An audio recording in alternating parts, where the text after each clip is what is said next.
Bienvenue sur French Minute. Je vais vous parler de l'imparfait de l'indicatif dans un si hypothétique. Faire une hypothèse. Exemple. Si j'étais riche, imaginons, si j'étais riche, je partirais. Si j'étais riche maintenant, je partirais. Si j'étais riche demain, la semaine prochaine, un jour, je partirai. Or, il n'y a pas d'argent. On imagine la richesse. Pas d'argent, pas de départ possible. On rêve, on imagine le voyage, le départ. Une autre manière d'exprimer cela serait de utiliser non pas un si, mais deux phrases au conditionnel. Je serai riche, je partirai. Je serai riche maintenant, je serai riche un jour, je partirai.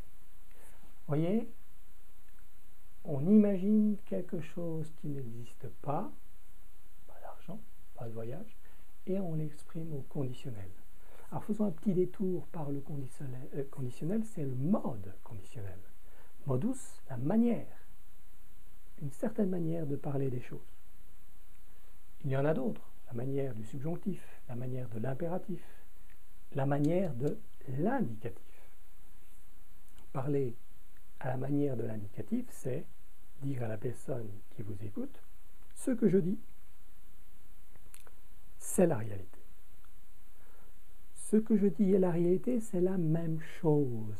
Il n'y a pas d'autre réalité que celle que je dis.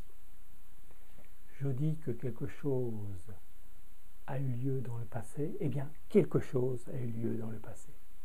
Que quelque chose se passe dans le présent, eh bien, quelque chose se passe dans le présent. Je dis que quelque chose va se passer, que quelque chose se passera dans le futur. J'affirme la présence sur la ligne du temps de l'événement. Aucun doute. Une réalité affirmée, confirmée. Ça, c'est la manipulation de la langue à l'indicatif. Parce que dans la réalité, nous sommes tous mortels. Dans la réalité, personne ne peut affirmer que quelque chose futur se passera. Il y a une seule chose que l'on peut affirmer en tant qu'être humain, c'est qu'un jour, nous mourrons. À part cela, il n'y a aucune certitude. Je serai là la semaine prochaine. Dans la réalité, ce n'est pas certain. Dans le mode indicatif, c'est certain. Je serai là. Regarde, tu peux déjà l'indiquer dans ton agenda. Je serai là. Certitude. À 100% certain, je serai là. Belle manipulation, c'est ça. La langue, c'est ça, le mode de l'indicatif. Affirmer les choses que l'on dit comme étant la réalité. Avec le conditionnel, on est très très loin de cela. Justement, avec le conditionnel, on communique sur le fait qu'il y a une distance entre la réalité et ce dont on parle. On communique sur le fait que ce que l'on dit, eh bien, ça n'existe pas. Pas encore, ça n'a pas existé. On est dans l'imaginaire. J'imagine que j'ai de l'argent. Or, je n'en ai pas. J'imagine ce que je ferai avec de l'argent. Je voyagerai, j'arrêterai de travailler, je m'achèterai une maison, etc., etc., etc. Le conditionnel. Ah. Le conditionnel, on ne peut pas mettre de conditionnel dans le si. Or, on imagine les choses. Mais c'est une impossibilité. C'est comme ça. La langue française correcte, l'Académie française, les grammaires, les professeurs, la société disent, pour parler correctement, vous ne mettez pas de conditionnel ici, vous mettez un imparfait de l'indicatif. Il n'y a pas à discuter. Alors on entend des rebelles qui utilisent des conditionnels. Ce sont par exemple les enfants. Les enfants qui n'ont pas encore été très longtemps à l'école.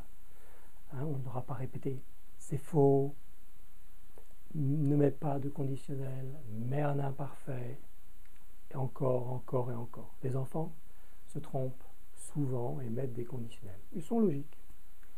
Mais la langue n'est pas toujours logique, c'est une autre logique, une logique de règles qu'il faut respecter pour s'intégrer dans une communauté linguistique.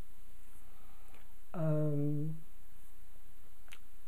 professeur fatigué, un professeur de français très fatigué, pourrait mettre comme ça un conditionnel dans le si. Mais directement, il deviendrait tout rouge, s'excuserait et aurait du mal à dormir la nuit. Pourquoi? Parce que aussi d'autres personnes qui utilisent des conditionnels dans le si alors que ce n'est pas correct.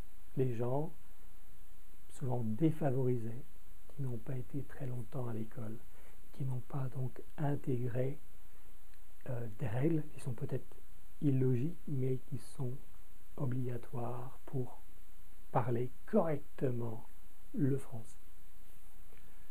Alors, dans le si, pas de conditionnel, mais un imparfait. C'est comme ça. Alors pourquoi? Deux raisons, je pense. L'imparfait de l'indicatif, c'est un processus passé. C'est la matérialité du temps qui passe dans le passé. Le temps passe et je peux donc faire des descriptions de mon environnement. Eh bien, c'est cette valeur descriptive qui explique sans doute la présence de l'imparfait à la place d'un conditionnel dans le si. On fait la description non pas de la réalité, mais d'une situation imaginaire qui peut avoir des conséquences imaginaires. Si j'avais de l'argent, je voyagerais. Le voyage dépend de cette situation. Et donc l'imparfait, c'est faire la description, pas d'une situation passée ici, mais d'une situation imaginaire qui implique toute une série de possibilités de conséquences. Première raison, donc le côté descriptif de l'imparfait. Deuxième raison pour laquelle on a, je pense, un imparfait, c'est que cette matérialité du temps passé fait de l'imparfait quasiment le symbole du passé sur la ligne du temps de l'indicatif. Il y a le passé, il y a le présent, il y a le futur, trois moments qui sont très clairement séparés à l'indicatif. Or, quand je dis si j'étais, si plus imparfait, si j'étais riche maintenant, si j'étais riche un jour, on associe un imparfait symbole du passé à maintenant, à un jour.